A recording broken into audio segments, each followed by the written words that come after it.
मैं हमारे सभी दर्शकों को, चूरू ज़िले के सभी सम्मानित लोगों को, जो भी अपनी समस्या है, अपने गांव की, शहर की, वार्ड की जो भी समस्या है, वो अगर वो अपनी समस्या को हमारे तक पहुंचाने का आप प्रयास करेंगे, हम आपके लिए तैयार हैं।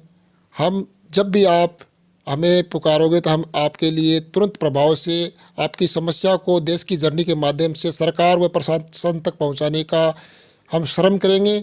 और आप लोग हमसे जुड़ने के लिए फेसबुक पेज पर जाके अपने कमेंट बॉक्स में लिख सकते हैं, मैसेंजर में डाल सकते हैं, और इस यूट्यूब चैनल के कमेंट बॉक्स में भी आप कमेंट कर हमें बता सकते हैं। और ज़्यादा से ज़्यादा लोग अपनी समस्याओं को उठवाने के लिए देश की जर्नी के साथ जुड़े।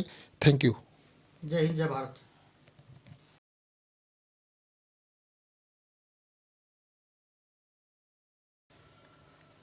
नमस्कार, सलाम, आदाब। आज हम देश की जर्नी को लिए चलते हैं भालेरी ग्राम पंचायत में। वहाँ के एक नौजवान युवा, उभरते हुए सितारे मोहम्मद जावेद जी से हम आपको मिलवाएंगे, जिनकी शिक्षा दीक्षा व राजनीतिक पृष्ठभूमि क्या रही है, आपको उनसे रूबरू कराएंगे। उनके बारे में उन्हीं की ज़ुबान से हम आपको मिलवाते हैं। सबको अस्सलाम वालेकुम, आदाब, सत श्री अकाल, गुड इवनिंग।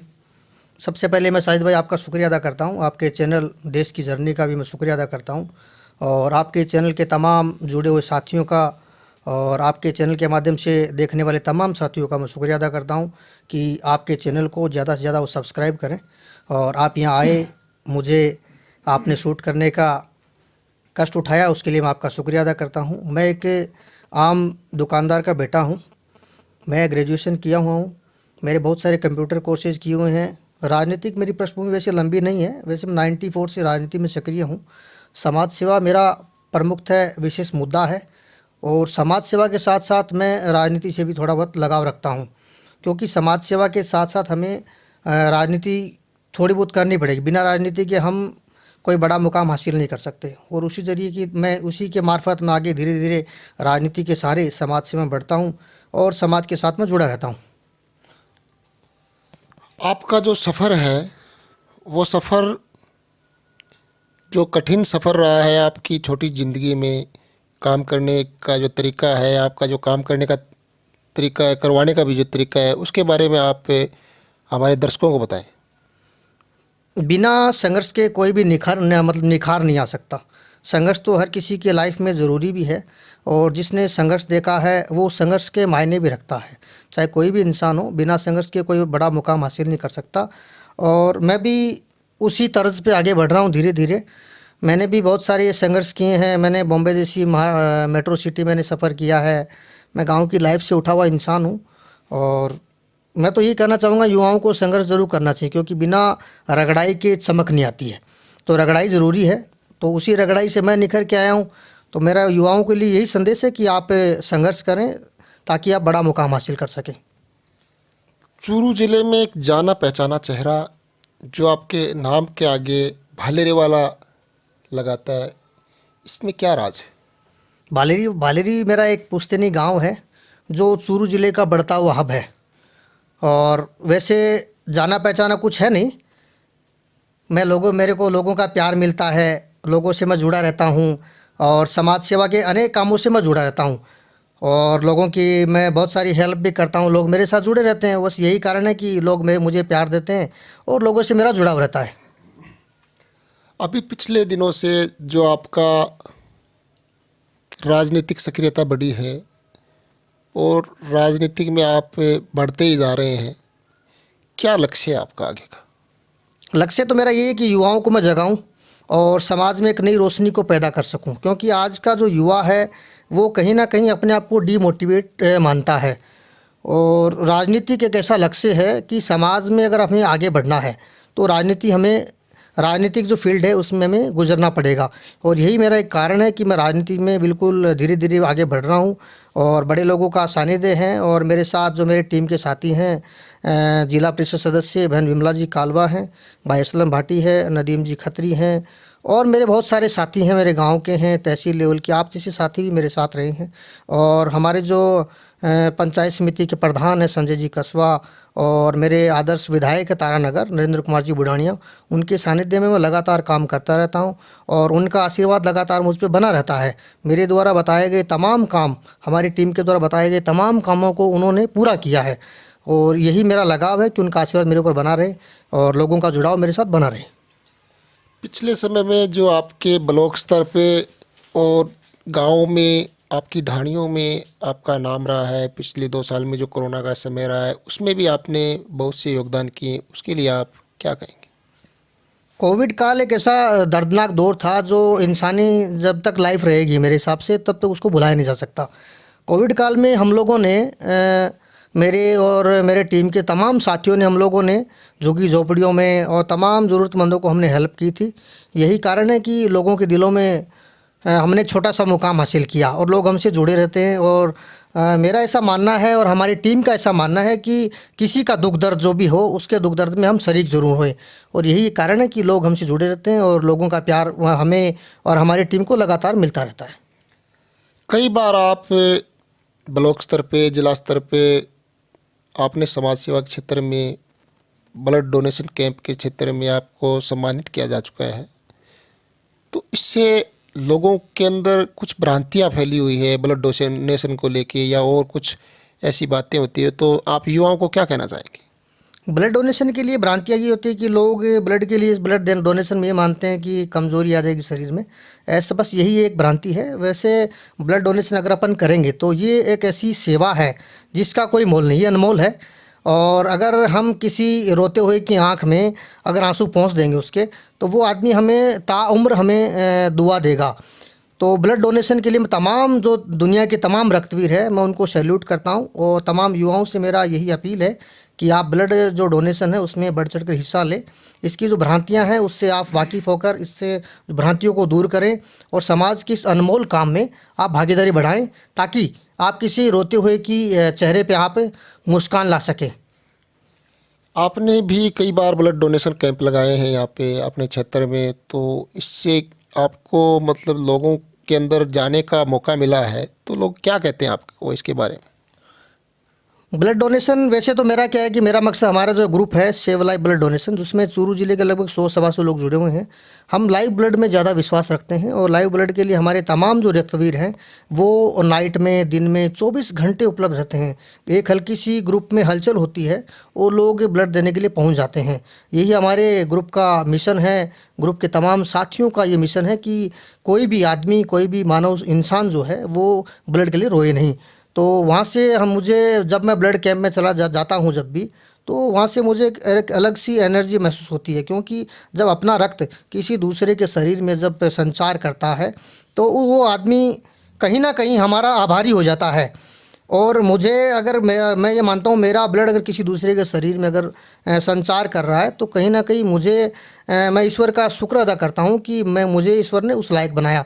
तो मैं तमाम रक्तवीरों से कहना चाहूँगा कि आप ब्लड डोनेशन कैंप में और ब्लड की जहाँ ज़रूरत हो वहाँ ज़्यादा से ज़्यादा भागीदारी अपनी निभाएं, क्योंकि ये एक ऐसा अनमोल काम है जिसका कोई मोल नहीं है। और ये ईश्वर ने ताकत दी है, आप में वो कुव्वत दी है जिसकी बदौलत आप ये काम कर पा रहे हो। आप जो खाली आपका समय रहता है उस समय आप जैसे राजनीतिक भी कर लेते हैं और भी काम कर लेते हैं, घरेलू काम भी कर लेते हैं, उसके बाद में आपके कुछ शौक वगैरह हो तो बताएं आप जनता को। लेखन कार्य मेरा विशेष है। मैं खाली जो समय होता है वो मेरा लेखन कार्य रहता है। मैं बुक लिख रहा हूँ, वक्त का जादू। मैंने अभी उसके लगभग 40 पॉइंट्स कवर कर लिए हैं। तो और बाकी मैं क्रिकेट का शौकीन हूँ, मैं क्रिकेट भी खेलता हूँ, युवाओं के साथ मैं क्रिकेट खेल लेता हूँ। लेखन जो कार्य है वो एक ऐसा काम है कि दुनिया का 3% आदमी जब अपनी शिक्षा दीक्षा छोड़ देता है, उसके बाद उसका शिक्षा से जुड़ाव जो है वो दुनिया का 3% इंसान ही जो है वो शिक्षा के बाद जुड़े रहते हैं। तो मैं अपने आप को एक सौभाग्यशाली मानता हूँ कि मैं भी उन 3% लोगों में हूँ। मैं लिखने का काम भी करता हूँ, पढ़ने का मैं शौकीन हूँ, और मुझे ये कहने में अतिशयोक्ति नहीं होगी कि दुनिया का जो कामयाब जो रास्ता है वो किताबों से होकर निकलता है। तो मैं आपके चैनल के माध्यम से तमाम साथियों को कहना चाहूँगा कि आप खाली समय में लिखने का काम भी करिए आप, और हो सके तो आप जो किताबें जो हैं उनसे अपना दोस्ताना व्यवहार बनाइए, क्योंकि दुनिया का जो कामयाब रास्ता है वो किताबों से होकर गुजरता है। बड़े बड़े ऑथर्स जो हैं उन्होंने अपने कामयाबी के जो राज हैं वो बुक्स में लिखे हैं। तो प्लीज़ प्लीज़ मैं आप लोग आपके इस चैनल के माध्यम से युवाओं को, तमाम बुद्धिजीवियों को कहना चाहूँगा कि आप किताबों से शौक़ बनाए रखें। एक आप जो हर आपका एक स्टेटस आता है, जो आप दो अंगोछा रखते हैं, जिसे हम तौलिया कहते हैं आम भाषा में, इसे साफा भी कहते हैं। आप नौजवान है, युवा है, फिर जो ये आपकी सोच है, ये बुजुर्गों जैसी वाली सोच है, तो इस तौलिया का क्या राज है? वैसे मेरा जो जुड़ाव है, मेरा उठना बैठना है, वो तमाम तबकों में है। युवाओं में मेरा उठना बैठना है, बुज़ुर्गों में भी है। तौलिया एक ऐसा मेरे शरीर पे जब मैं इसको कैरी करता हूँ, ये मुझे बुज़ुर्गों से मिला है। बुज़ुर्ग जो हमारे थे वो सम्मान के लिए पगड़ी पहनते थे, साफ़ा पहनते थे, तो वो बहुत काफ़ी वज़नी भी होता था और लंबा भी होता था। मैं तो अभी 1-1.5 मीटर का कैरी कर रहा हूँ। तो ये एक सम्मानजनक चीज़ है। युवा होने के लिए मेरे ये किसी भी प्रकार का कोई फ़र्क महसूस मुझे नहीं होता कि ये मेरी छवि पे या मेरे रहन-सहन पे कोई फ़र्क करे। मुझे इससे सम्मान मिलता है। अपना बचाव का साधन बना सकते हो। पानी अगर आपको पीना है, सुनसान जगह, कहीं आपको कुछ चीज़ उपलब्ध नहीं है तो उसे उस रूप में आप उसे यूज़ कर सकते हो। कहीं मार्केट में गए हो, आपके पास थैला नहीं है तो आप उसको थैला यूज़ बना सकते हो। गर्मी सर्दी में आप यूज़ कर सकते हो। बहुत सारे यूज़ हैं। इस पे युवा की जो पर्सनैलिटी है उस पे कोई इफ़ेक्ट नहीं है। मुझे इससे सम्मान मिलता है, इसलिए मैं मेरे कंधे पे हमेशा इसको सम्मानजनक तरीके से मैं इसे कैरी करता हूँ। अब आपके बारे में आपकी ज़िंदगी निजी बातें हो चुकी, थोड़ा बात हम करते हैं जो राजनीतिक बात है, उस पे हम थोड़ा टॉपिक पे चलते हैं। आप एक पार्टी विशेष को मानते हैं, पार्टी के आप कार्यकर्ता हैं, और आज आपकी पार्टी का राज है, कांग्रेस पार्टी का राज है, और आपका विधायक है, आपका प्रधान है। आपके इस क्षेत्र में भालेरी ग्राम पंचायत पे ऐसे कौन कौन से काम सरकार के द्वारा करवाए जा रहे हैं, आप बताएं। वर्तमान में एक काम जो चालू है वो है हॉस्पिटल की बिल्डिंग। भव्य बिल्डिंग बन रही है, उसमें 4 करोड़ 60 लाख रुपए की अनुमानित लागत से भव्य बिल्डिंग भालेरी, जो एक हब है चूरू ज़िले का, जो 4 वे पे बैठा गांव है, तो वहाँ अभी वो काम हॉस्पिटल का रनिंग काम है।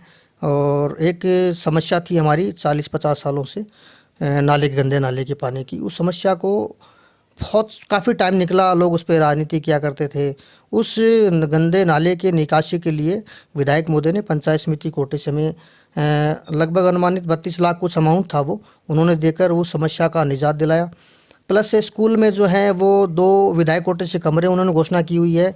एक कमरा जिला परिषद सदस्य के द्वारा दिया हुआ है, और जो इंग्लिश मीडियम स्कूल है उसमें क्रमोन्नत करवाया उन्होंने। दूसरी चीज़, हमारे गांव नज़दीकी गांव जो गलगट्टी है, वहाँ एक गंदे पानी की निकासी थी, उस नाले को बनाया उन्होंने। प्लस तोगावास में एक स्कूल को क्रमोन्नत किया उन्होंने, और कृषि संकाय भी लागू किए हैं।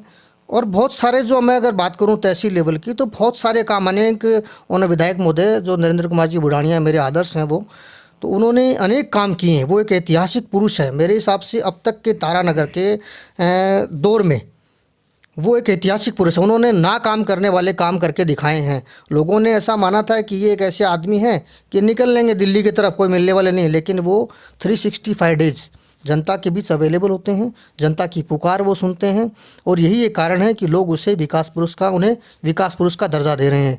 और लगातार वो जो तारानगर तहसील के विकास के लिए लगातार निरंतर प्रयासरत हैं। रात और दिन वो यही सोचते हैं कि कैसे तारानगर को एक विकसित तहसील बनाया जाए। आपका जो गांव है भालेरी, ये दिल्ली बीकानेर हाईवे और चूरू और गंगानगर हाईवे जो बन रहा है, जो रोड बन रही है, ये एक सेंटर पॉइंट का गांव है। ये बढ़ता हुआ, विकास करता हुआ गांव है। यहाँ पे एक समस्या मुख्यतः हमने देखी है, बस स्टैंड की बहुत बड़ी समस्या है। तो आप इसके लिए अपने विधायक या अपनी सरकार को क्या कहेंगे? देखो, ट्रैफिक जैसे जैसे गांव का पॉपुलेशन बढ़ेगा, ट्रैफिक की समस्या तो बढ़ेगी, ये तो तय बात है। जैसे ये अभी कस्बे टाइप गांव है, अभी 4 वे का गांव है। जैसे ये तारानगर से बीकानेर या बीकानेर से दिल्ली जो हाईवे से निकल रहा है, प्लस जयपुर से ये गंगानगर हाईवे निकल रहा है। तो ट्रैफिक की समस्या मुझे पता है कि बन रही है, धीरे धीरे जैसे ट्रैफिक बढ़ेगा तो बनेगा। लेकिन सरकार के द्वारा आगामी दिनों में मेरे हिसाब से यहाँ से अभी जो अपनी योजना का जो है मेलूसा साइड में, वहाँ से फ्लाईओवर की व्यवस्था अब जल्दी होगी। शायद उसका सर्वे भी हुआ है, तो जल्दी उस समस्या से हमें निजात पा लेंगे। नहीं, अगर बस स्टैंड बन जाए तो अच्छा। बस स्टैंड भी बनेगा बिल्कुल, इसकी जगह भी अभी हम लोग तलाश रहे हैं, ग्राम पंचायत इसकी बात कर रही है अभी, और हम लोग भी इसकी ओर हमारा लगातार अग्रसर हैं कि हम कोई नई जगह तलाशें नज़दीक में। तो इस ओर हमारा प्रयास बिल्कुल लगातार हमारा प्रयास जारी है। इस कस्बे में आपके एसएचओ बैठता है, थाना भी है आपके यहाँ। अगर यहाँ पर एक उप तहसील का भी दर्जा मिल जाए आपके गांव को तो कैसा रहेगा? वैसे मेरी मुख्यतः मांग है, मैं लगातार इस ओर प्रयासरत हूँ। हमारी 3-4 मेरी मुख्य मांगे हैं विधायक महोदय से। एक तो हमारे गांव को उप तहसील का दर्जा मिल जाए, उस हमने इसके लिए विधायक महोदय को मौखिक अवगत भी करवाया है, लिख के भी दिया है। दूसरा है, हमारे गांव को नहरी क्षेत्र से जोड़ा जाए ताकि किसानों की जो मार्मिक समस्या है उसका निजात हमेशा के लिए हो जाए। और तीसरा, शिक्षा के लिए यहाँ कॉलेज की व्यवस्था हो जाए, क्योंकि यहाँ माइनॉरिटी समाज के लोग हैं, SC ST के हैं, OBC के हैं, जनरल कोटे के। तो यहाँ लोग क्या है कि यहाँ के जो बच्चे हैं वो चूरू सफ़र करते हैं, तारानगर जाते हैं, सरदार सर जाते हैं। तो यहाँ ये 3-4 जो मुख्य समस्याएं हैं, इनके निजात के लिए मैं लगातार प्रयासरत हूँ और हमारी टीम लगातार प्रयासरत है। हम लोग बिल्कुल तथ्य के साथ विधायक महोदय को इनकी ओर अवगत करवाया है और लगातार हम अवगत करवाते रहेंगे। और हमारा ये मिशन है कि ये 3-4 जो मुख्य मांगे हैं, कॉलेज है, उप तहसील का दर्जा है, नहर है, ये चीज़ें हम बिल्कुल लाने के प्रयास में हैं और मुझे पूर्ण भरोसा है कि हम लोग इसकी ओर हम जल्द ये सारी चीज़ें हम लोग प्राप्त करेंगे। अच्छा, एक बात और, जैसे यहाँ पे जो हॉस्पिटल बन रहा है तो यहाँ पर लेडी डॉक्टर की समस्या है, उसको लेकर कभी विधायक जी से बात हुई? पीछे लेडीज़ डॉक्टर थी यहाँ, अभी दोबारा विधायक मोदी से हमारी बात हुई है, वो दोबारा अभी उनको लगाएंगे। हमारी बात हुई बिल्कुल, लगातार हमसे हमारा राब्ता रहता है विधायक मोदी से। तो अभी दोबारा उनको हम लोग दोबारा अवगत करवाएंगे। यहाँ पे कुछ बड़े वार्ड हैं, कुछ 3-4 वार्ड में पानी की बड़ी बहुत समस्या है, पीने के पानी की। तो उसको लेकर अगर कोई बात हुई है आपके विधायक जी से?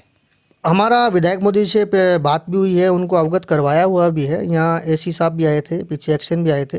एक नई लाइन जब तक यहाँ नहीं डली जाएगी, क्योंकि पीछे की जो लाइनें पड़ी हैं उनमें वो लाइनें सारी क्षतिग्रस्त हो चुकी है, उसकी बदौलत क्या एक पानी की समस्या बनी हुई है।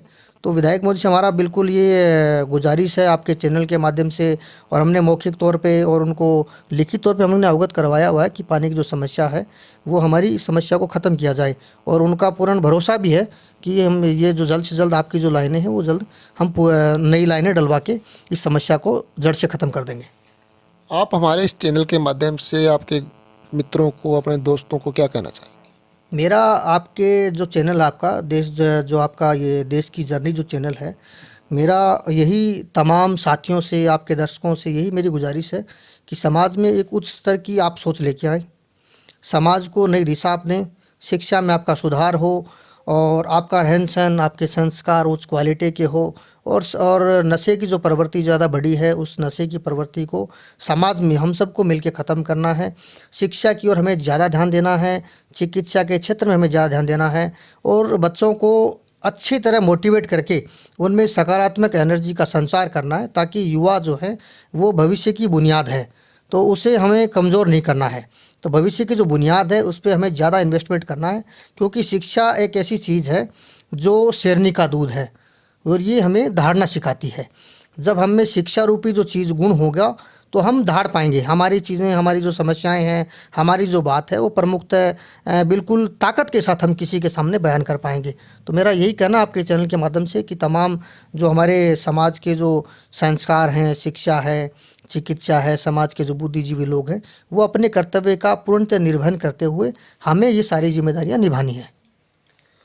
जावेद जी से बात करके बहुत अच्छा लगा। देश की जर्नी के माध्यम से आपने अपने क्षेत्र की समस्याओं को उठाया और शिक्षा के क्षेत्र में, चिकित्सा के क्षेत्र में बताया है।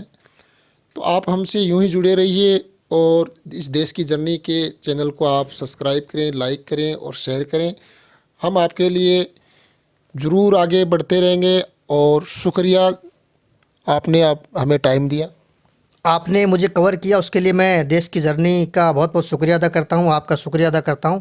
और मैं आपके तमाम दर्शकों को और आपके चैनल को देखने वाले तमाम साथियों को ये आग्रह अपील करता हूं कि देश की जर्नी के साथ ज़्यादा से ज़्यादा जुड़िए और समाज की अनेक समस्याओं, अनेक नित्य रोज़ होने वाले नए नवाचार के बारे में आप इनके चैनल के माध्यम से सूचना प्राप्त करते रहिए। आपने मुझे कवर किया, उसके लिए मैं आपका आभारी हूँ। जय हिंद, जय भारत, अल्लाह हाफिज़।